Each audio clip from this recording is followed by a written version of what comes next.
பெரியாரை இந்த தமிழ் சமூகத்தில் ஒரு முக்கியமான ஆளுமைன்னு சொல்லிட்டு இந்த திராவிடம் வந்து மையப்படுத்தி வச்சிருக்கு.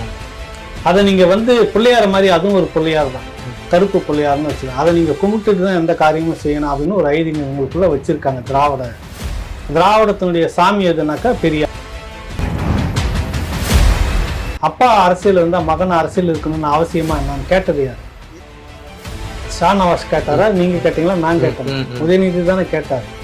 அப்பா அரசியல் இருக்கணும்னா மகனும் இருக்கணும்னு என்ன அவசியம் இருக்குன்னு உட்காந்து பேட்டி கொடுத்தவர் தானே. நான் அரசியலுக்கெல்லாம் போக மாட்டேன்னு சொன்னவர் தானே. தொடர்ச்சியா நீங்க மக்களை மதவாத கட்சினா மதவாத கட்சிகளை கூட்டணி வைக்காம இருந்ததா திமுக? அந்த திமுக கூட நீங்க ஆதரிக்காம இருந்தீங்களா? கேட்டா நாங்க திமுகவோட தான் கூட்டணி, காங்கிரஸ் கூட ஏன் இருந்தீங்களோ பெரிய விமர்சனம் வந்தது. இனப்படுகொலைக்கு பிறகு நாங்க காங்கிரஸோடு இல்லை திமுகவோட தான் கூட்டணி அப்படின்னு நீங்க காரணம் சொல்றீங்க. பல்வேறு விவகாரங்கள் இதெல்லாம் வந்து உருட்டு பேச்சு. நீங்க இதே அர்ச்சகர் எந்தெந்த கோயில்ல இருக்கிறாங்க, எந்த பிரதான கோயில்களை அனைத்து சாதிகளும் அர்ச்சகர் ஆளான்னு நீதிமன்றத்துக்கு ஏன் போயிருக்கு? நீதிமன்றத்துக்கு போனது ஏன் இன்ன வரைக்கும் உடைக்க முடியாம உட்காந்துட்டு இருக்கீங்க? இந்த பக்கம் நீங்க வந்து அர்ச்சகர் ஆகலான்னு போட்டுருவீங்க, அதே இந்துத்துவ தலைமைகளுக்கு எதிர்ப்பு வந்தோடனே உடனே குனிஞ்சி சரிங்க சாமி எஜமா நீங்க சொல்ற மாதிரி நடந்துக்கணும் கோர்ட்டுக்கு போற மாதிரி போகும். கோர்ட்ல அது ஒண்ணு இழுத்துக்கிட்டே இருக்குது.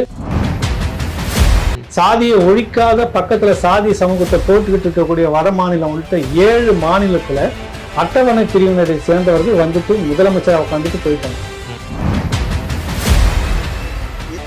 அரசியலுக்கு நீங்க வரணுன்றப்ப அதனுடைய சாயல் கொஞ்சமாவது முன்னாடி உங்களுக்கு இருந்திருக்கணுமா இல்லையா? நீ ஒண்ணுல உதயநிதி திடீர்னு வந்து அரசியல் அதிகாரத்துக்குள்ள வந்த மாதிரி நீங்களும் வரணும்ன்றீங்க, வேற ஒண்ணும் இல்லை. போட்டி உங்க 2 பேருக்கு இந்த மாதிரி இப்ப நான் பாக்குறேன். அதேதான் இப்ப அவரு ஒரு சொகுசான வாழ்க்கை வந்து திடீர்னு வந்து இந்த அதிகார பதவி எடுத்துக்கிட்டு வரணுன்ற மாதிரி நானும் வரப்போறேன்றீங்க. மக்களுக்கு குரல் கொடுக்க மாட்டோம், மக்களுக்காக போராட மாட்டோம், மக்களுக்காக எதுவும் செய்ய மாட்டோம், மக்கள் பிரச்சனைக்கு இதுவரைக்கும் வந்து நிற்காத இந்த விஜய் இப்போது அரசியல் தொடங்கின பிற்பாடு தான் நான் வருவேன்றது முரண்பாடு. முதல்ல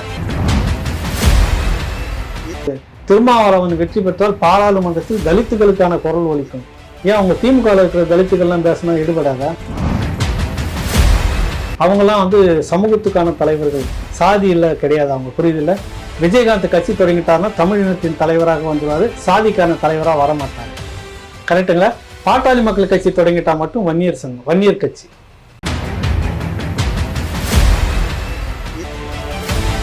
குக்கு செய்திகள் நேயர்களுக்கு அன்பு வணக்கம். இன்றைய சிறப்பு நேர்காணல் நிகழ்ச்சியில நம்மோடு இணைந்திருக்கும் சிறப்பு விருந்தினர் ராவணா யூடியூப் சேனலுடைய ஆசிரியர் மற்றும் மூத்த பத்திரிகையாளர் மரியாதைக்குரிய திரு பா ஏகலைவன் சார் தான் இருக்காங்க. சார் வணக்கம். வணக்கம். எப்படி இருக்கீங்க சார்? நல்லா இருக்கேன் தம்பி. சிறப்பு சார்.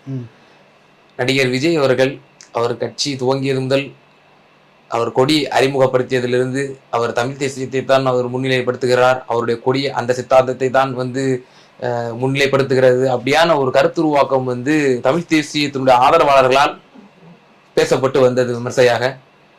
பிறகு செந்தமிழன் சீமான் அவர்கள் கூட விஜய் அவர்கள் வந்து அரசியலுக்கு வந்தார்கள் என்று சொன்னால் நான் தம்பிக்காக ஐ எம் வெயிட்டிங் அப்படின்லாம் பல சமிக்கைகள்லாம் வந்து மூடலாக பேசியதை நம்ம பார்க்குறோம்.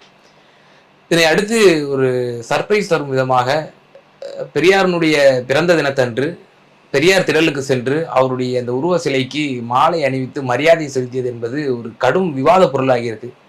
குறிப்பாக இந்துத்துவவாதிகளுக்கும் சரி தமிழ் தேசியவாதிகளுக்கும் சரி ஒரு பெரிய எரிச்சல் மூட்டி இருக்கு அப்படின்னே நம்ம சொல்லலாம். குறிப்பா இந்துத்துவவாதிகள்லாம் என்ன முன்வைக்கிறாங்க அப்படின்னா, விநாயகர் சதுர்த்திக்கு ஒரு வாழ்த்து தெரிவிக்கல, பிற பண்டிகைகள் ஓணம் பண்டிகைகளுக்கெல்லாம் வாழ்த்து தெரிவிக்கிறாரு, இஸ்லாமிய பண்டிகை ரம்ஜானுக்குலாம் வாழ்த்து தெரிவிச்சாரு. ஆனால் வந்து திட்டமிட்டே விநாயகருக்கு வாழ்த்து தெரிவிக்காதனுடைய விளைவாக இவர் வந்து திமுகவோட மறுவடிவமாக வந்து செயல்பட்டு வர்றாரு அப்படின்ற ஒரு விஷயத்த முன்வைக்கிறாங்க. மேலும் பெரியாருடைய சிலைக்கு மாலை அணிவித்ததுக்கு அதுவும் இந்துத்துவவாதிகளும் சேர்ந்து இவர் வந்து முழுக்க திமுகவினுடைய ஊதுவழலாக வந்து மறு திமுகவினுடைய வடிவமாக இவர் வந்து செயல்பட துவங்கிவிட்டார் அப்படின்ற ஒரு குற்றச்சாட்டுலாம் வைக்கப்படுது. நீங்க எப்படி பாக்குறீங்க விஜய் அவரோட இந்த தன்னுடைய கொள்கையை அவர் இன்னும் வரைக்கும் முழுமையாக பிரகடனப்படுத்தல, தன்னுடைய வரைவை வந்து இன்னும் எதுவும் அவர் வந்து பைலாவை வெளிப்படையா இன்னும் சொல்லல. இந்த மாநாட்டில் நான் விளக்குறேன் எல்லாத்தையும் விளக்குறேன்னு தான் சொல்லிட்டு இருக்காரு. இந்த முன்னெடுப்புல எப்படி பாக்குறேன்? இல்லை, பொதுவாகவே வந்து தமிழ்நாட்டில் உதயநிதி சொன்னது போல பெரியாரை தவிர்த்து விட்டு இங்கே யாரும் அரசியல் பண்ண முடியாது, அந்த வகையில் தான் அவர் வந்திருக்கிறாருன்னு சொல்கிறாங்க. பெரியாரை இந்த தமிழ் சமூகத்தில் ஒரு முக்கியமான ஆளுமைன்னு சொல்லிட்டு இந்த திராவிடம் வந்து மையப்படுத்தி வச்சிருக்கிறது. அதை நீங்கள் வந்து பிள்ளையார மாதிரி அதுவும் ஒரு பிள்ளையார் தான், கருப்பு பிள்ளையார்னு வச்சுருக்காங்க. அதை நீங்கள் கும்பிட்டுட்டு தான் எந்த காரியமும் செய்யணும் அப்படின்னு ஒரு ஐதீகம் உங்களுக்குள்ளே வச்சுருக்காங்க. திராவிடத்தினுடைய சாமி எதுனாக்கா பெரியார். அதை வந்து அந்த மாதிரி வச்சிருக்காங்க. நீ அதை தொடாம செய்தீங்கன்னாக்கா உடனே நீங்க எதிரானவர்கள், இன்னொரு கட்டமைப்பு, உடனே அதை வீழ்த்துறதுக்கான இது எப்படின்னு சொல்லிட்டு தொடர்ச்சியா நடந்துகிட்டு இருக்கு தமிழ்நாட்டுல. அதனால வந்து எந்த விஷயம்னாலும் நீங்க பெரியாரை தொட்டு பேசிட்டீங்கன்னா ஒன்றும் பிரச்சனை இருக்காது அப்படின்ற ஒரு நிலைப்பாடு. எதுக்கு இந்த சிக்கல் நமக்கு அப்படின்னு அவர் போயிருக்கலாம் ஒண்ணு. ரெண்டாவது, ஒரு மதிக்கக்கூடிய தலைவர்னு எல்லாரும் சொல்றப்ப நம்மளும் அதை ஏற்று அவர் மதிக்கணும். எல்லாரும் எல்லா தலைவர்களும் போய் கும்பிட்ற மாதிரி அவரையும் கும்பிட்டு தொடங்குவோம் நம்ம அப்படின்னு வந்திருக்கலாம். கட்சியினுடைய கொள்கை வரைவு வரும்போது தான் அது என்ன ஆகுதுன்னு தெரியும் அப்படின்னு சொன்னாலும் கூட, அவருடைய கட்சி கொள்கை பாடல் வெளியிட்ட போது முதலாக ராவணாவில தான் அந்த விஷயத்தை மேற்கோள் காட்டி திராவிடத்தினுடைய வாக்கு வங்கிகளுக்கு குறிவைக்கும் விஜய் அப்படின்னு நான் ஒரு செய்தியை அதை போட்டிருந்தேன். அந்த பாடல்ல ஒரு இடத்துல வந்து பாத்தீங்கன்னாக்கா 3 எழுத்தின் மிச்சம் 3 எழுத்தினுடைய அடுத்த இதுதான் நாங்க அப்படின்ற மாதிரி ஒரு வரி வரும். 3 எழுத்துன்றது எது சொல்றாரு? அண்ணா சொன்ன, எம்ஜிஆர் சொன்ன 3 எழுத்து வந்து அண்ணா, அப்புறம் கடமை கண்ணியம் கட்டுப்பாடு, அதை வந்து குறிப்பிட்டு சொல்றாரு. இவர் சொல்ற அந்த 3 எழுத்துன்னு வரும்போது பார்த்தா ஒரு இடத்துல பிளாக் அண்ட் ஒயிட்ல, அந்த பிளாக் அண்ட் ஒயிட்ல அப்படியே இருக்கும் ஸ்கிரீன் மாதிரி, பை ஸ்கிரீன் ஸ்டில். அது ரெட்டையில காமிச்சிட்டு எம்ஜிஆர் நிக்கிறது ஒண்ணு, விரல காமிச்சிட்டு அண்ணா நிக்கிற 2 சிலை இருக்குது, நடுவுல விஜயோட சிலை. புரியுது இல்ல? அப்ப இங்க அதிக பெரும்பான்மை வாக்குகள் வச்சுட்டு இருக்கிறது 2 திராவிட கட்சிகள். இப்ப சீமானுக்கிட்ட இருந்து நீங்க வாக்குகளை வந்து எடுக்க முடியாது. எடுத்தா 1% 1/2% அப்படிதான் போக முடியும். பொதுமக்களுடைய வாக்குன்றது அப்படி போகும் உங்களுக்கு. மற்ற கட்சிகள்ல இருந்துட்டு பாத்தீங்கன்னா கம்யூனிஸ்டுகள்ல ஒன்றும் அங்க தேராது, அதுவே ரொம்ப கம்மியா இருக்கு. பாட்டாளி மக்கள் கட்சி அதுவும் இப்ப கொஞ்சம் குறைஞ்சி போய் வாக்கு சதவீதம் வச்சுட்டு அது அங்கிருந்து நீங்க பிரிச்சுக்கிறதுல ரொம்ப சிரமம் இருக்கும். அதிகம் யாரும் வச்சிட்டு இருக்காங்க? இது திராவிட கட்சிகள் தான். அப்ப இந்த திராவிட கட்சியினுடைய ஒரு ஐகானா இருக்கிறது எது? அண்ணாவும் எம்ஜிஆரும். இந்த 2 பேர் படத்தை வச்சு அவர் அப்பவே தொடங்கிட்டார், அந்த வேலையை தொடங்கிட்டார். அதனுடைய இன்னொரு மிச்சம் தான் வந்து பெரியார் சிலைக்கு மாலை அணிவித்தது தான் நான் பார்க்கிறேன். இப்ப அந்த பக்கத்துல இருக்கக்கூடிய இந்த யூத்துங்க இருக்காங்களே, இளைஞர்கள்லாம் நிறைய பேர் பதவி வந்து அங்க வந்து ஒரு மன்னராட்சி மாதிரி மாறி போச்சு. ஸ்டாலின் ஐயா கலைஞருக்கு அடுத்தது வந்து ஸ்டாலினுக்கு அடுத்து உதயநிதினு கொண்டு வந்துட்டாங்க. உதயநிதிக்கு அடுத்து இன்பநிதி, துரைமுருகன் அவருடைய பையன், அவருடைய பையனுக்கு அடுத்தது இன்னொரு பையன், அவங்க பேரன் வருவான் நாளைக்கு, பொன்முடியும் அந்த மாதிரி அந்த மாதிரி கீழே வட்டத்துல இருந்து ஒரு வட்டம் இருந்தாருன்னா, ரொம்ப காலம் நகர செயலாளர் இருந்தாருன்னா அவங்க பையன் அடுத்த அரசியலுக்கு வந்து அவர் நகர செயலாளர் ஆகிடுவாரு. அப்ப மத்த இதர இளைஞர்கள் என்ன ஆகுறது? கேள்வி இருக்குது இல்ல? எல்லாருமே உழைக்கிறாங்கல்ல.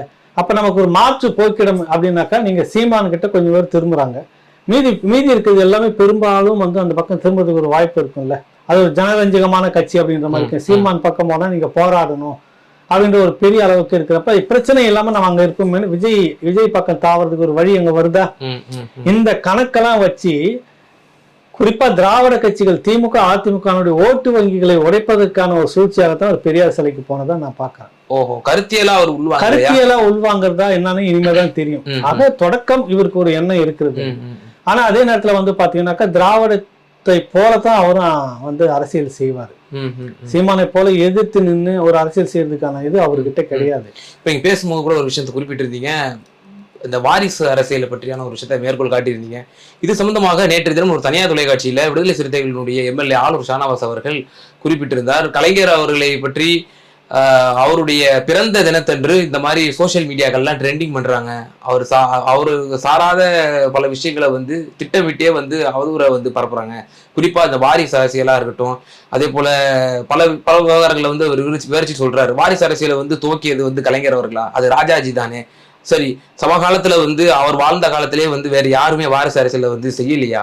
குறிப்பா வந்து பாட்டாளி மக்கள் கட்சியின் சார்பாக வந்து டாக்டர் அவர்கள் வந்து வாரிசு அரசியல் செய்யலையா? தேமுதிக சார்பாக அவர்கள் வந்து வாரிசு அரசியல் செய்யலையா? அப்படின்னு எல்லா கட்சிகளிலும் வந்து வாரிசு அரசியல் வந்து இருக்குதானே செய்யுது. வாரிசு அரசியல் தேசம் முழுக்க இருக்குது, இல்லைன்னு சொல்ல வரல. ஷானவாஸ் சகோதரர் வந்து அவர் வந்து நியாயப்படுத்துறாரு, அந்த கருத்தை நிலைப்படுத்த பார்க்கிறாரு. அதுக்கு காரணம் அவரு அது இல்ல. இன்னொரு விஷயம் மேற்கோள் கட்டுறாரு, வாரிசு அரசியல் ஜனநாயகத்திற்கு எதிரானதுதான், மக்களால் தேர்ந்தெடுக்கப்பட வேண்டும் ஒரு பிரதிநிதி என்பது மாற்று கருத்து இல்லை. நான் அவரு என்ன காரணம் வேணாலும் சொல்லிட்டோம். நான் சொல்ல வர்றது என்னன்னாக்கா, அப்பா அரசியல் இருந்தா மகன் அரசியல் இருக்கணும்னு அவசியமா நான் கேட்டது யாரு?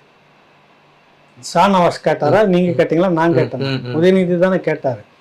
அப்பா அரசியல் இருக்கணும்னா மகனும் இருக்கணும்னு என்ன அவசியம் இருக்குன்னு உட்காந்து பேட்டி கொடுத்தவர் தானே இது. நான் அரசியலுக்கெல்லாம் போக மாட்டேன்னு சொன்னவர் தானே. ஸ்டாலின் அவர்களே சொன்னார். முதலமைச்சர் ஸ்டாலின் அவர்கள் இருந்தாருனாக்கா அவர் தொடக்க காலத்திலிருந்து இளைஞர் படை வந்து கட்டி எடுத்து ஒரு இணைய அரசியலாகவே கூடவே டிராவல் பண்ணி சிறைவாசம்லாம் அனுபவிச்சாரு. பல போராட்டங்கள்ல கலந்துகிட்டு இருந்தாரு. அதுல நியாயம் இருக்குது. கடைசி நேரத்துல கூட எல்லோரும் அழுத்தம் கொடுத்த பிறகுதான் ஒரு பெரிய ஒரு மிக பெரும் காலகட்டத்துக்கு பிறகுதான் அவருக்கு வந்து துணை முதல்வர் பதவியே கிடைச்சது. ஆனா இது வந்து ஒண்ணுமேல திடீர்னு வந்த உடனே தேர்தலுக்குள்ள கொண்டு வந்தாங்க, உடனே கட்சி பொறுப்பு, இளைஞர் அணி பொறுப்பு, அந்த பொறுப்பு, அப்புறம் வந்து மந்திரி பொறுப்பு. முக்கியத்துவம் வாய்ந்த ஒரு வேலை உங்களுக்கு. கட்சிக்குள்ள நீங்க வந்து ஒரு விளையாட்டுத்துறை அமைச்சர் தான், நீங்க அரசியலுக்குள்ளார ஒரு துறையில ஒரு துறை அமைச்சரா இருக்கீங்க. ஆனா எல்லா துறையிலும் போயிட்டு நீங்க வந்து சோதனை பண்ணி அரசு அதிகாரிகளுக்கு உத்தரவு போடக்கூடிய அந்த இடம் எங்க இருந்து வருது உங்களுக்கு? யார் கொடுத்துருக்காங்க? அப்ப இது வாரிசு அரசியல் அப்படின்னு சொல்றது. வாரிசு அரசியல்ல எது என்னன்னு ஒரு இது இருக்குது. அது மாதிரி இது வாரிசு அரசியல்னாக்கா கருணாநிதி அவர்கள் கட்சியை தொடங்கி அதுக்கு பிறகு நீங்க வந்தீங்கன்னா அது உங்க கட்சி, உங்க வாரிசு அரசியல். இது அப்படி கிடையாது. அண்ணா தொடங்கினது. தம்பிமார்கள் நிறைய பேர் இருந்துதான் நீங்க சொல்றாங்கல்ல, அவங்களுடைய வாரிசுகள் இன்னைக்கு எங்க இருக்குது? 8 ஆண்டுகளுடைய தியாகங்கள், 50 தலைவர்கள் சொன்னக்கூடிய அந்த மத்தவங்க 4 பேருடைய வாரிசு எங்க இருக்குது? அவங்களுக்கு உதயநிதிக்கு இருக்கக்கூடிய அந்த முக்கியத்துவம் இருக்கிறதா? அதான் நம்ம கேட்க வர விஷயம். ஷானவாஸ் அதை நியாயப்படுத்துறாரு. அவருக்கு ஒரு சார்பு அரசியல் வேணும், அதனால அவர் நியாயப்படுத்துறாரு. நான் இல்லைன்னு சொல்ல வரல. அதுல ஒரு நியாயம் இருக்குது இல்ல, அந்த நியாயத்துக்குள்ள ஒரு நியாயம் இருக்குது இல்ல. எப்படி வந்து இது ஜனநாயகம் சொல்லக்கூடிய இது ஜனநாயக நாட்டுல வந்து அரசியல் கட்சி நடத்துற பேர்ல மன்னராட்சின்னு சொல்லிட்டு நீங்க கூட இருந்துகிட்டு இருக்கு. அதான அர்த்தம். உங்களுடைய விடுதலை சிறுத்தைகள் கட்சி மன்னராட்சி வந்து ஏற்கிறதா இல்லையா அப்படின்னு ஒரு கேள்வி வச்சாக்கா நீங்க ஏற்கிறதா இல்லையான்னு சொல்லணும். காரணம் சொல்லக்கூடாது. அந்த நாட்டுல இருக்குது, அவர்கள் எல்லோரும் தவறு செய்கிறார்கள், நீங்க தவறு செய்யறீங்களா? எந்த நாடு எந்த ஸ்டேட்லயும் வந்து சமூக நீதி இப்படி எல்லாம் பேசல, நீங்க தான் பேசிட்டு இருக்கீங்க. அது இந்த மாதிரி பேசக்கூடிய கட்சியில இப்படி இருக்கலாமா? கேள்விக்கூடிய விஷயமே என்னன்னா சார், மதவாதமும் சாதியவாதமும் ஒருபோதும் தலை தூக்கி விடக்கூடாது, வகுப்புவாத சக்திகள் தமிழகத்தில் காலூன்றி விடக்கூடாது என்பதற்காகத்தான் நீங்க ஏமாத்திக்கிட்டு மக்களை ஏற்றிக்கிட்டு இருக்கிறீங்கன்னு அர்த்தம். தொடர்ச்சியா நீங்க மக்களை மதவாத கட்சினா மதவாத கட்சிகளை கூட்டணி வைக்காம இருந்ததா திமுக? அந்த திமுக கூட நீங்க ஆதரிக்காம இருந்தீங்களா? கேட்ட நாங்க திமுகவோட தான் கூட்டணி, காங்கிரஸ் கூட ஏன் இருந்தீங்க? பெரிய விமர்சனம் வந்தது இனப்படுகொலைக்கு பிறகு. நாங்க காங்கிரஸோடு இல்லை, திமுகவோட தான் கூட்டணி அப்படின்னு நீங்க காரணம் சொல்றீங்க.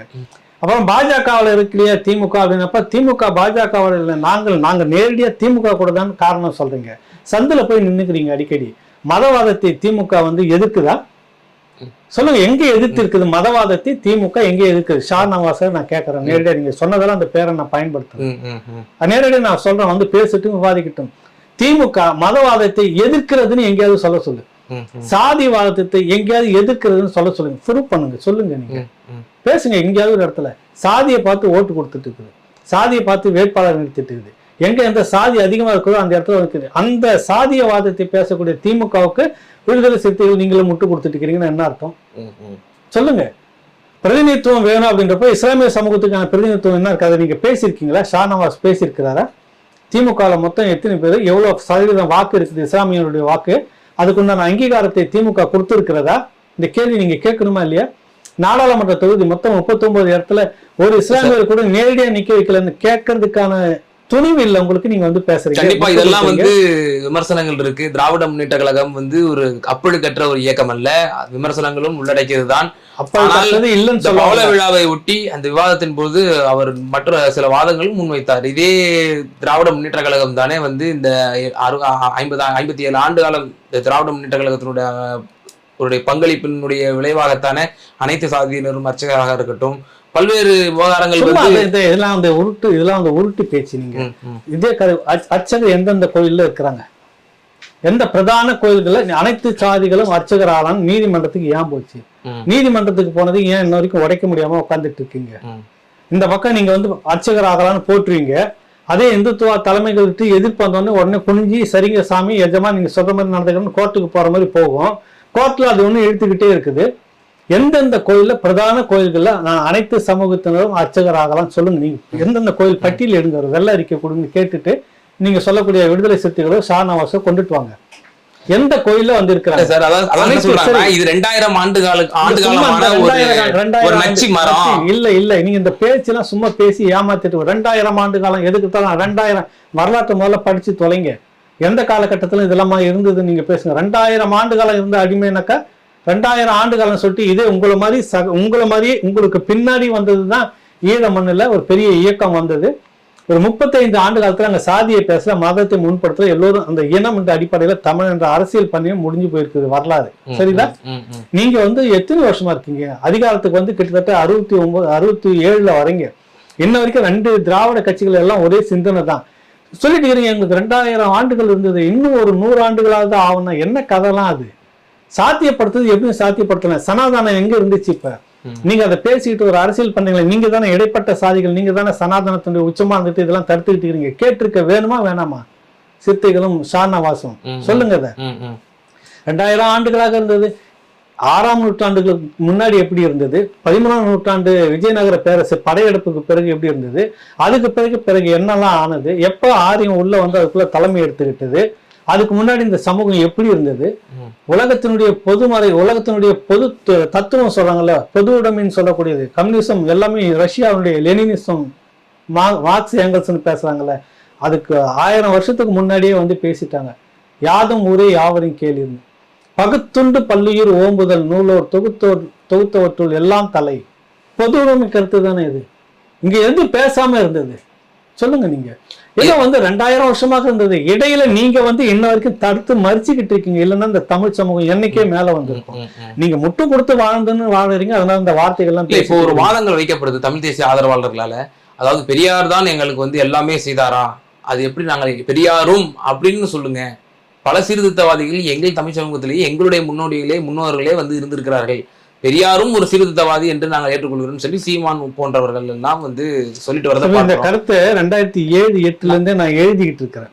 முடிவு எந்த கேள்வியில முடிச்சிடுறேன். இது சார்ந்து வந்து சுபவி அவர்களே வந்து ஒரு தனியார் தொலைக்காட்சியில நேற்றைய தினம் ஒரு பேட்டி கொடுக்கும் பொழுது அவர் குறிப்பிட்ட அந்த வார்த்தை தான் பெரியாரும் அப்படின்ற ஒரு வார்த்தையை அவர்கள் குறிப்பிடுகிறார்கள். ஆனால் அவர்தான் முதன்மையானவர் சாதி ஒழிப்பிலையும் மற்ற சமூக சீர்திருத்தங்களிலும். குறிப்பாக அவர் ஒப்பிட்டு ஒரு விஷயத்த சொல்றாரு. இந்திய சுதந்திர போராட்டத்துல வந்து காந்தியினுடைய பங்களிப்பு என்பது ஒரு இன்றியமையாதது, ஒரு முக்கியத்துவம் வாய்ந்தது.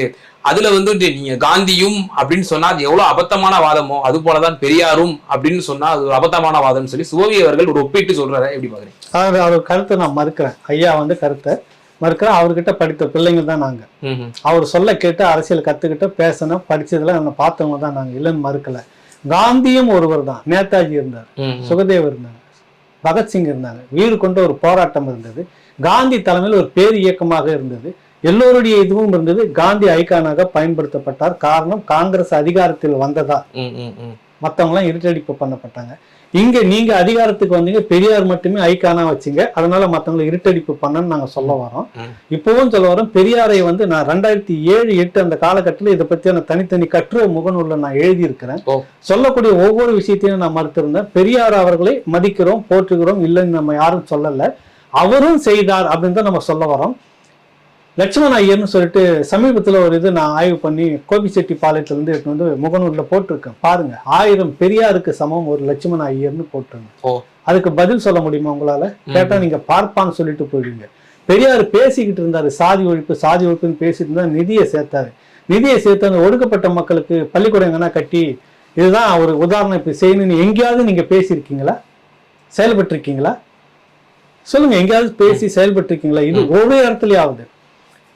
கோயில் நுழைவு போராட்டம் போயிட்டு கல்லூடி மண்டடி எல்லாம் பட்டு ரத்தம் சொட்ட வெளியே வந்தது. அந்த பார்ப்பனர் வந்திருக்கிறாரு. இவர் எங்கேயாவது அந்த மாதிரி தமிழ்நாட்டுக்குள்ள போயிட்டு இருந்தாரா? வைக்கத்துக்கு போய் வென்றிருக்கிறாருன்னு நீங்க சொல்றீங்க. வைக்கம் போராட்டத்தில் அவர் பங்களிப்பு தீவிரமாக இருந்தது, மறுக்கல.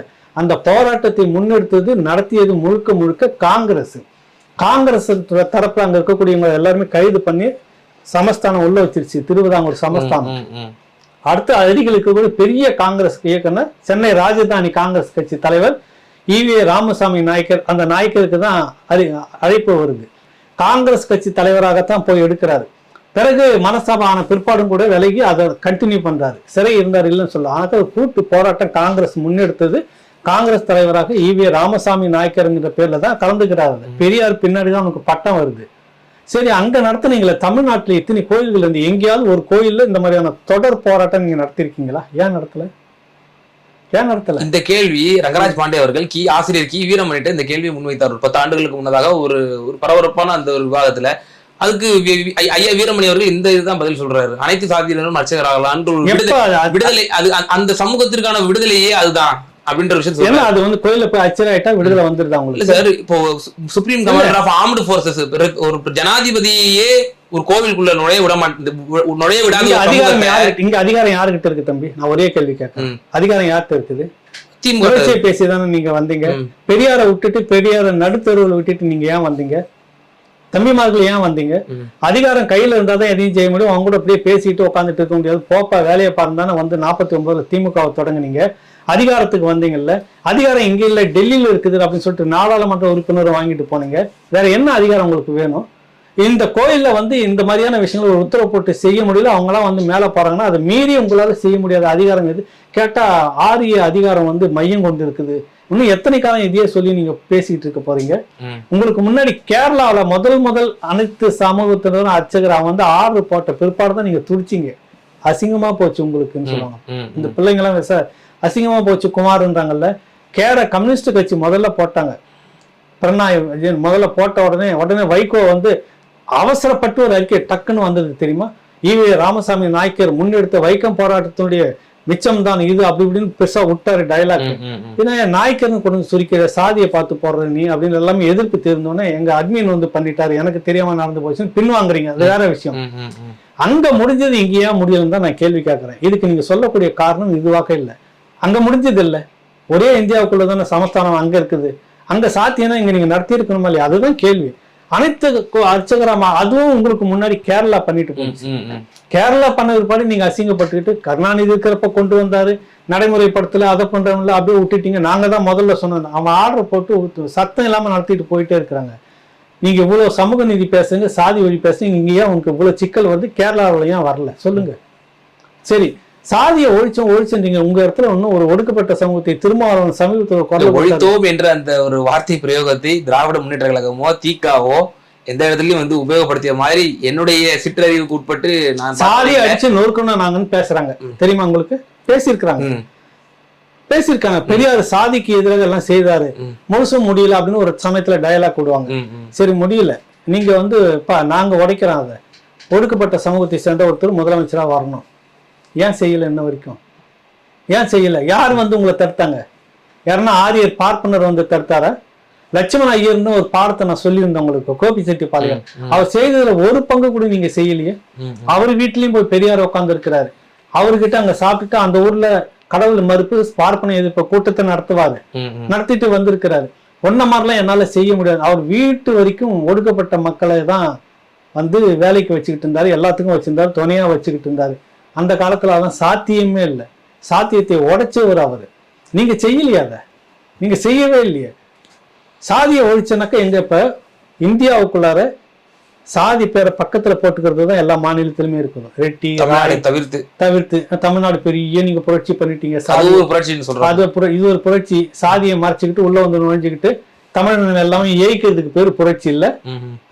சாதியை ஒழிச்சிங்க. நீங்க சாதியை ஒழிக்காத பக்கத்துல சாதி சமூகத்தை போட்டுக்கிட்டு இருக்கக்கூடிய வட மாநிலம் உள்ளிட்ட 7 மாநிலத்துல அட்டவணை பிரிவினரை சேர்ந்தவர்கள் வந்துட்டு முதலமைச்சரா உட்காந்துட்டு போயிட்டாங்க. தெரியுமா உங்களுக்கு? நீங்க உங்களால சாத்தியப்படுத்த நீங்க வந்து சாதியை ஒழிச்சுன்னு சொல்றதுக்கு வெக்கப்படணும் தம்பி. முதல்ல புரிதல உங்களுக்கு. நீங்க ஒண்ணு எத்தனை காலம் இதையே சொல்லிட்டு இருப்பீங்க, பெரியார் சாதியை ஒழிச்சார், அப்புறம் வேட்பாளர் பார்த்து சாதியை பார்த்து இந்த தொகுதியில இந்த சாதி வாக்கு அதிகமா இருக்கு, இவரை நிறுத்தினால்தான் இந்த மாதிரி ஆகும். இல்ல அண்ணன் திருமாவளவன் கூட இப்ப சென்ற மாதம் வந்து இது ஒரு பெரிய பேசுபொருளாக்குனாரு. ஒரு தலித் வந்து ஒருபோதும் முதல்வராக ஆக இயலாது, அது ஒரு ஸ்டேட் வந்து ஒரு பேரியரா இருக்கு அப்படின்ற விஷயத்த சொன்னாரு. மாயாவதி போன்றவர்கள் எக்ஸம்ஷனலா சொன்னார்ல. என்னுடைய உள்ள அர்த்தம் தெரியுமா? இது யாருமே பேசுறது இல்ல. ஆரிய சனாதனத்தை விட மிக கொடுமையானது கொடியது திராவிட சனாதனம் நான் சொல்றேன். அதை பேசணும் நீங்க எல்லாமே. திருமாவளவன் உள்ளிட்ட ஷானவாஸ் உள்ளிட்ட இந்த பெருந்தலைகள் எல்லாம் அதை பேசணும். நீங்க அதை உடைக்கணும் முதல்ல. எங்கேயோ தூரத்துல இருக்கக்கூடிய பின்னாடி இருந்து இருக்கிறதா சொல்லக்கூடிய அதை விட வலுவானதாக உன்னை சுத்தி சோற எழுப்பி கட்டி வச்சுக்கிட்டு திராவிட சனாதனத்தை உடைக்காத வரைக்கும் உங்களுக்கு கிடைக்காது. நீங்க அது பிறகு வந்து ஒரு கிளை கழகமாகத்தான் நீங்க இருக்க முடியும். இந்த திராவிட சனாதனத்தினுடைய ஒரு அங்கமாக இருக்கக்கூடிய ஒரு திமுகவினுடைய வாசல்ல நீங்க வந்து வேலை பார்த்துட்டு இருக்கிற ஒரு நபராகத்தான் உங்களை வச்சுட்டு இருக்கோம். நீங்க விடுதலையை பத்தி அங்க இருந்துகிட்டு பேசவே முடியாது, சாத்தியமே இல்லை. ஒடுக்கப்பட்ட மக்களுடைய பிரதிநிதித்துவம் வாங்கணும் அப்படின்னு நீங்க பேசவும் முடியாது, அதுக்கு சாத்தியமே இல்லைங்க. என்ன இது வரைக்கும் நீங்க வாங்கியிருக்கீங்க சொல்லுங்க? என்ன வாங்கியிருக்கீங்க? ஒடுக்கப்பட்ட மக்கள் சார்பாக உங்களுக்கான இது நீங்க என்ன வாங்கியிருக்கீங்க? ஒண்ணு இல்லை. இவங்க சமூக நீதி எந்த லட்சணத்துல இருக்குன்னா, அந்த டீம்டு யூனிவர்சிட்டி எல்லாமே சேர்ந்து பொன்முடி அமைச்சராக இருக்கும்போது போன முறை அங்கேயும் இடஒதுக்கீடு இருந்தால் தான் சரியா இருக்கும், அவங்க நிலைப்பாட்டில் இருந்தாங்க சரியா. அதுக்கு எதிர்த்து சுப்ரீம் கோர்ட்ல போய் அப்படின்லாம் கொடுத்துடக்கூடாது, டீம்டு யூனிவர்சிட்டிலாம் அதெல்லாம் வேணான்னு சொல்லி தடுத்து அதுக்கான ஆர்கனைஸ் லீடர் யார் தெரியுமா? மதிப்புக்குரிய ஐயா வீரமணி, சமூக நீதியினுடைய காவலர். சமூக நீதியை பேச பெரியார் மட்டும் இங்கு இருந்திருந்தால் ஒன்று இவங்க பெரியார் கஞ்சா கேஸ் போட்டு உள்ள வச்சுருவாங்க, இல்லைன்னா பெரியார் கொஞ்சம் வலுவாக இருந்தாலும் இவங்களை அடிச்சு தொலைச்சிருவாங்க. நீ எல்லாம் வேண்டியது சமூகத்தினுடைய சீர்கேடு. நீங்க தொடக்கத்துல அப்பதான் சொன்னாரு, எந்த காரணத்தை முன்னிட்டு இந்த கணித துளி பசங்களுக்கு ஓட்டு போட்டுறாதீங்க, நாடு நாசமா போயிடும், ஓட்டு போடாதீங்கன்னு பல முறை பேசிக்கிட்டே இருந்தவர் தான் அவரு. இன்னைக்கு வந்தாருன்னா அவர் மேலேயும் கஞ்சா கேஸ் போடுவாங்க. இன்னைக்கு வந்து பேசுறீங்க சாதி ஒழிப்பு, சனாதனம் ஒழிப்பு, அதை ஒழிப்பு, இதை ஒழிப்பு, எல்லாம் உங்ககிட்ட தான் இருக்குது. சொல்லுங்க, இந்த கேட்ட கேள்விக்கு எங்கேயாவது பதில் சொல்லுங்க. தோழர் வந்து சுப ஐயா வந்து சொல்றாரு, இந்த மாதிரி சொல்றாரு. இப்ப இந்த கேள்வி எல்லாம் கேட்கிறோம். உங்களை போட்டு எத்தனை வருஷம் ஆச்சு? ஒரு வருஷம் ஆக போகுதுன்னு நினைக்கிறேன். சமூக நீதி கண்காணிப்பு குழு தலைவராக போட்டிருக்கிறாங்க. நான் ஆர்டிஐல அவர்கிட்ட தகவல் போட்டு கேட்கிறேன், இது வரைக்கும் இவருக்கு வந்து எவ்வளவு தொகை கொடுக்கப்பட்டது, வாகனங்கள் வசதிகள் செய்து கொடுக்கப்பட்டதா, எந்தெந்த துறை சார்பாக இந்த சமூக நீதி கடைபிடிக்கப்பட்டதுன்னு நான் ஆய்வு செய்து கொடுத்துருக்கிறாரு. ஒரு பதில் கூட உங்களுக்கு ஒழுங்கா அனுப்புறதுக்கு முடியலையே. மேலிடம் கொடுத்துருக்கோம். இந்த ஆர்டிஐயும் வந்துட்டு கடந்த காலங்களை விட மோசமாக எப்ப இருக்குன்னா, இவங்க பிடில 2021 இவங்க வந்த பிறகு இந்த ஆர்டிஐயும் நாசமா போச்சு. ஓகே சார், இப்போ நீங்க ஒரு விஷயத்த மேற்கோள் காட்டுறீங்க, விஜய் அவர்கள் திராவிட கட்சிகளினுடைய வாக்குகளை வந்து தன்வசப்படுத்துவதற்காகத்தான் பெரியார் அவர்களுக்கு வந்து இந்த மாதிரியான ஒரு மரியாதை செலுத்துவதா இருக்கட்டும், நீங்க அப்படியான ஒரு பார்வையை முன்வைக்கிறீங்க. ஆனால் ஏன் இந்த மாதிரியான யுக்தியை அவர் கையாள்கிறார்? சீமான் அவர்கள் வெளிப்படையா ஒன்று உடைச்சி பேசுறாரு, இந்த மாதிரி திராவிட இயக்கங்கள் வந்து எங்களை வந்து மடைமாற்றம் செய்தது, எங்களுடைய தொன்மையை வந்து இவர்கள் தான் அழித்தார்கள், மடைமாற்றம் செய்தார்கள் என்று வெட்டு 1/92 சீமான் அவர்கள் தொடர்ச்சியா கருத்தியல் ரீதியா மக்களை வந்து வார்த்தை எடுத்துட்டு வர்றாரு. அப்போ விஜய் அவர்கள் திராவிட சித்தாந்தத்திலிருந்து தங்களை அந்நியப்படுத்தணும், மக்களை வந்து அந்நியப்படுத்தணும், மக்களை வந்து நேர்வழிப்படுத்தணும் அப்படின்னா வெட்டு 1/92 அரசியல் பண்ணலாமே. ஏன் அவர்கள் பெரியாரை வந்து வாழ்த்தி தான் வந்து மக்களை வந்து ஈர்ந்தெடுக்கணுங்கிற ஒரு நிர்பந்தம் ஏன் வருது அப்படின்ற ஒரு கேள்வி. ஏனென்றால் பிஜேபி தங்களுக்கு சாதகமாக அம்பேத்கர் அவர்களை தன்வசப்படுத்தி கொள்கிறது. அம்பேத்கர் அவர்கள் முழுக்க முழுக்க பார்ப்பனியத்திற்கும் சனாதனத்துக்கும் எதிரானவர். அதே போல எல்முருகன் போன்றவர்கள் கூட பெரியாரை கூட வாழ்த்திய சம்பவங்கள்லாம் நம்ம பார்த்தோம், அவர் மாநில தலைவராக இருந்த போது. அப்போ இப்ப பிஜேபி ஒரு யுக்தியை கையாளுகிறது, அந்த தலைவர்களை தன்வசப்படுத்தி கொள்கிறது. தங்களுடைய சித்தாந்தத்திற்கு எதிராக இருக்கக்கூடிய அம்பேத்கர் அவர்களையும் சரி, பெரியாரை கூட சில சமயங்கள் சில தலைவர்கள் சமரசத்திற்கு உட்படுத்தினார்கள். அந்த மாதிரியான யுக்தியை திரு விஜய் அவர்கள் கையாளுகிறாரா? இந்த கேள்வி இருக்கு. இல்ல, அதுதான் நான் சொல்ல வந்தேன். அவங்க கிட்ட அதிக பெரும்பான்மையான வாக்கு வங்கி இருக்கிறதுன்னு. சீமானை போல அவரால் இருக்க முடியாது, புரியுதுல்ல? சீமான் போராட்ட குணமுடையவர். ஏன்னா நம்ம அந்த தளத்தை ஆதரிக்கணும்னு பேசல. சிறைக்கு வந்து அந்த 2 ஆண்டு கட்சி தொடக்கத்திலே வந்து பாதிக்கு மேல சிறையில் இருந்தவர். அப்படியான ஒரு கடும் முயற்சியெல்லாம் ரிஸ்க்ன்னு சொல்லுவாங்களா, அது விஜய் எடுக்க முடியாது. அடுத்தது அவர் பண அரசியலை மையமா வச்சுதான் வராரே அவரு. ஓஹோ. அப்ப வந்து அவருக்கு வந்து மணி நிறைய கனன்ற மாதிரி வழிநெடுக்க பயம் இருக்குது இல்லை. அந்த ஒரு சமரசத்தோட தான் அவர் வந்து தொடக்கமே சமரசத்தோட தான் வராரு அப்படின்னு நான் எடுத்துக்கிறேன். அதனால இவரை போல ஏன் அவர் இல்லைன்னா இருக்க முடியாது. இவர் வரட்டும், நான் மக்கள்கிட்ட போய் பிச்சை எடுத்து பேசி கெஞ்சி பேசி பிரச்சாரம் பண்ணி திருப்பி முடிஞ்ச வரைக்கும் வாக்கு எடுக்க முடியும்னு எடுத்துக்கிட்டு இருக்காங்க. அவருக்கு அந்த அந்த போராட்டம் இதெல்லாம் அவர்கிட்ட இல்லைன்னா இருந்திருந்தானே தமிழ்நாட்டுல பொங்கி எழுந்து எத்தனை முறை நீங்க குரல் கொடுத்திருக்கணும். காவிரி விவகாரமா இருக்கட்டும், எவ்வளவு விஷயத்தை பேசி எல்லா விவகாரத்திலும் அவர் வந்து நடிகர். இந்த மக்களுடைய உழைப்பு கண்ணீர் துளி, அந்த அவங்களுடைய ஒரு பைசா உங்களுக்கு வந்து சேர்க்கிறது. அதுல நீங்க வந்து பணத்தை வாங்கிட்டு இருக்கிறீங்க. அரசியலுக்கு இன்னைக்கு வரணுன்றப்ப அதனுடைய சாயல் கொஞ்சமாவது முன்னாடி உங்களுக்கு இருந்திருக்கணுமா இல்லையா? நீங்க ஒண்ணுல உதயநிதி திடீர்னு வந்து அரசியல் அதிகாரத்துக்குள்ள வந்த மாதிரி நீங்களும் வரணும்ன்றீங்க, வேற ஒண்ணும் இல்ல. போட்டி உங்க 2 பேருக்குன்ற மாதிரி இப்ப நான் பாக்குறேன். அதேதான் இப்ப அவரும் ஒரு சொகுசான வாழ்க்கை வந்து திடீர்னு வந்து இந்த அதிகார பதவி எடுத்துக்கிட்டு வரணுன்ற மாதிரி நானும் வரப்போறேன்றீங்க. மக்களுக்கு குரல் கொடுக்க மாட்டோம், மக்களுக்காக போராட மாட்டோம், மக்களுக்காக எதுவும் செய்ய மாட்டோம். மக்கள் பிரச்சனைக்கு இது வரைக்கும் வந்து நிற்காத இந்த விஜய் இப்போது அரசியல் தொடங்கின பிற்பாடுதான் நான் வருவேன்றதே முரண்பாடு. முதல்ல நீங்க நான் அங்கீகரிக்கிறீங்களோ இல்லையோ, மக்கள் பிரச்சனை நான் பேசிக்கிட்டு இருப்பேன், இந்த நாட்டில் நடக்கிற சுரண்டல பேசிட்டு இருப்பேன், ஊழல் இருக்கிற பேசிட்டு இருப்பேன்னு சொல்லிட்டு தான் போயிட்டு இருக்கிறாரு சீமான். அவர் மாதிரி இவர் இல்லைன்னு எப்படி சொல்ல முடியாது? அது சொல்ல வர உதாரணம். இறுதியான ஒரே ஒரு கேள்வி சார். இப்போ விஜய் அவர்கள் இப்படியான ஒரு கருத்தியல இன்னும் எந்த இது வெளிப்படுத்தல. அவர் இப்படி இருக்கும் பட்சத்துல அண்ணன் சீமான் அவர்கள் வந்து நேற்று தினம் ஒரு ஸ்டேட்மெண்ட் விட்டு பாக்குறோம். பெரியார் அவர்களுக்கு வந்து மாலை செலுத்தியது நாங்க வரவேற்கிறோம் ஒரு புறம் இருந்தாலும், எங்களுடைய மூதாதியர்கள் எங்களுடைய முன்னோடிகளுக்கும் வந்து நீங்க வந்து மரியாதை செலுத்தணும். ஐயா அயோத்திதாச பண்டிதருக்கும் நீங்க வந்து மரியாதை செலுத்தணும். ரெட்டமலை சீனிவாசன் அவர்களுக்கும் நீங்க மரியாதை செலுத்தணும் அப்படின்ற ஒரு விஷயத்த சொல்லிட்டாரு. ஸோ வரக்கூடிய காலங்களில் விஜய் அவர்கள் ஒரு தமிழ் உணர்வோடு திராவிட சித்தாந்தத்தினுடைய இந்த மறைமாற்றம் இல்லாமல் ஒரு தெளிவான ஒரு அரசியலை முன்னெடுப்பாரா நீங்க நினைக்கிறீங்களா? நிறைவான கருத்து. இல்ல, அவரு முன்னெடுப்பாரா இல்லையானா அவருடைய அடுத்த நடவடிக்கைகள் தான் காட்டும். நீங்க மக்களுக்காக இருக்கிற வரைக்கும் எந்த கட்சியும் புறக்கணிக்க முடியாது. பண அதிகாரத்தை வச்சு பொய் பிரச்சாரத்தை வச்சு பண்ணிட்டு போக முடியும். அதுக்கான ஊடக பலம் ஒன்றும் விஜய்க்கு வரல, திமுகவுக்கு மாதிரி. அதனால நீங்க மக்கள் பிரச்சனைக்குள்ளாக முதல்ல இறங்கணும். அது ஒண்ணு. அடுத்தது சீமான் அவர்கள் சொன்ன விஷயம் இருக்குல்ல, அது 100க்கு 100 உண்மைதான். உங்களுக்கு நீ எல்லாத்துக்குமே பெரியார் மட்டும், அதுக்கு முன்னாடி நாங்க என்ன இடுப்புல இருக்கிற துண்டை கட்டி மேல போட்டது தான் பெரியார்னாக்கா இப்ப துண்டு இல்லாம அம்மனமா நின்றுட்டு இருக்கிறோமா, பதில் சொல்லுங்கன்னு கேட்கறாருல. அதுதான் இப்ப விஷயம். பெரியாருக்கு முன்பாகவே அயோத்திதாச பண்டிதர் இந்த கருத்துக்களை எல்லாம் பேசிவிட்டார். இன்னும் சொல்ல போனா பெரியாரே சொல்லியிருக்கிறார், இந்த கொள்கை நான் பேசக்கூடிய எல்லாத்துக்கும் முன்னோடி யார் எங்கிருந்து எடுத்தேன்னா சிங்கார வேலை இருக்கிறார்ல, முதல் கம்யூனிஸ்ட் கட்சி அவரை வச்சுதான் தொடங்குறாங்க. அவர்கிட்ட தான் இங்க எப்படி அம்பேத்கர்ட்ட மிகப்பெரிய நூலகம் புத்தகம் இருந்தது, அவ்வளவு வாசிக்கிறவர் அவர். அந்த அளவுக்கான புத்தகம் அவர் தான் வந்து படிக்க பெரியாருக்கு சொல்றாரு. ரஷ்யாவுடைய முற்போக்கு இதை கொடுக்குறாரு. அங்க போயிட்டு வந்த பொண்ணு கொஞ்சம் காலகட்டத்துல அந்த ரஷ்ய முற்போக்கு சிந்தனையோட எழுதிக்கிட்டு இருந்தாரு பெரியார். நான் பேசக்கூடிய இந்த பொது உடைமை இந்த விஷயங்கள் இது எல்லாமே வந்துட்டு சிங்கார வேலர் தான். சிங்கார வேலரை நீங்க முதன்மைப்படுத்தல, அயோத்திதாச பண்டிதரை முதன்மைப்படுத்தல. உங்களுக்கு முன்னாடி அரசியல் செய்தவங்க இருட்டடிப்பு பண்ணியிருக்கீங்க, அதை தான் சொல்ல வரோம்.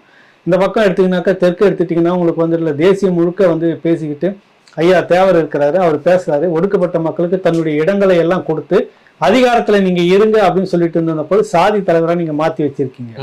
இதுதான் பேசுறாரு. எத்தனை தலைவர்கள் இங்க இருந்தாங்க. உங்களுடைய திமுக உதயசூரியன் சின்னம் அதை முத ஏஜி கோவிந்தசாமி சொல்லிட்டு இன்னைக்கு ஏஜி சம்பத்துன்னு இருக்கிறாருல, அவங்களுடைய அப்பா, அவர் போட்டிடுறாரு. அவர் உள்ள நீங்க பிறகு இணைச்சுக்கிட்டீங்க, அந்த சின்னத்தோட சேர்ந்து கொண்டுட்டு வரீங்க. அந்த வாரிசு இன்னைக்கு எங்க இருக்குது?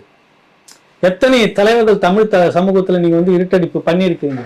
இதெல்லாம் விட்டு நீங்க ஒரே ஒருத்தர் மட்டும் ஐக்கானா இதை எதுக்கு எடுத்தாலும் நீங்க அவர் தான் அப்படின்னு சொல்லி முடிக்கல, என்ன நியாயம் இருக்குன்னு கேட்கிறாரு. இதுல ஒரு சின்ன ஒரே ஒரு கிளாரிபிகேஷன் மட்டும். இரட்டமலை சீனிவாசன் ஐயா அவர்கள் பெரியாருக்கு முன்னதாகவே வந்து சீர்திருத்தத்தை பேசியிருக்கிறாரு, சாதி ஒழிப்பை பத்தி பேசியிருக்கிறாரு, சமூகத்தை பத்தி இணக்கத்தை பத்தி பேசியிருக்கிறாரு. ஆனால் இரட்டமலை சீனிவாசன் அவர்கள் ஒரு தலித்துக்கான தலைவராகவும் அவர் ஒரு குறிப்பிட்ட ஒரு சமூகத்திற்கான ஒரு சுருக்கி பார்க்கக்கூடிய இந்த சமூகத்தினுடைய பார்வை எப்படி பாக்குறீங்க? பெரியார் அவர்கள் எல்லா சமூகத்திற்கும் எல்லாவற்றிற்குமான ஒரு தமிழ் இனத்துக்கே ஒரு தலைவர் அப்படின்ற ஒரு கட்டமைப்பு ஒண்ணு பண்றாங்க. நீங்களா மாத்துறீங்க. சொல்றேன், அங்க வந்து அவர் போய் எல்லா சமூகத்துக்குமான தலைவரா மாத்திட்டு ஒரு சாதி தலைவரையா பாத்தீங்க. அதான் அந்த கேள்வி அதான் கேக்குறீங்க. ஒடுக்கப்பட்ட மக்களுடைய பிரதிநிதித்துக்காக இன்னைக்கு நாங்கள் பாடுபட்டு இருக்கிறோம். பெரியார் அதை செய்தார், உருண்டார் புரண்டார்னு சொல்றீங்கல்ல. இரட்டமலை சீனிவாசன் அயோத்திதாச பண்டிதரோட சேர்ந்து நீங்க எத்தனை முறை எத்தனை போராட்டத்துக்காக கை கொடுத்திருக்கீங்க? எத்தனை இதுல நீங்க பங்கு அவரை ஏற்கணுமா அங்கீகரிக்கணுமா? ஏன் புறக்கணிச்சிருக்கிறீங்க? பெரியாரே அதை செய்கிறார். ஏன்னா இவர் தான் முன்ன நிக்கணும், நான் தான் லீடரா இருக்கணும், நான் தான் உங்களுக்காக பேசணும், நீங்க பேசிக்க கூடாது. இது ஒரு கீழ்த்தரமான சிந்தனை இல்லை. என் இனத்துக்கான விடுதலை நான் பேசணுமா, நான் முன்னெடுத்துட்டு போகணும், நீங்க கூட எனக்கு சப்போர்ட் வரணும். ஆனா நீங்க என்ன புறக்கணிச்சுட்டு நீங்க நடத்துவீங்கன்னா அவங்க கூட வந்துட்டு இருக்கணும்னா எப்படி? அதுல பெரியார் பயன்படுத்தின வார்த்தை ஒரு ஆய்வு கட்டுரையில இருக்குது. பேராசிரியர் லெனின் மதுரையில் இருக்கிறார், எழுதுற அந்த கட்டுரை.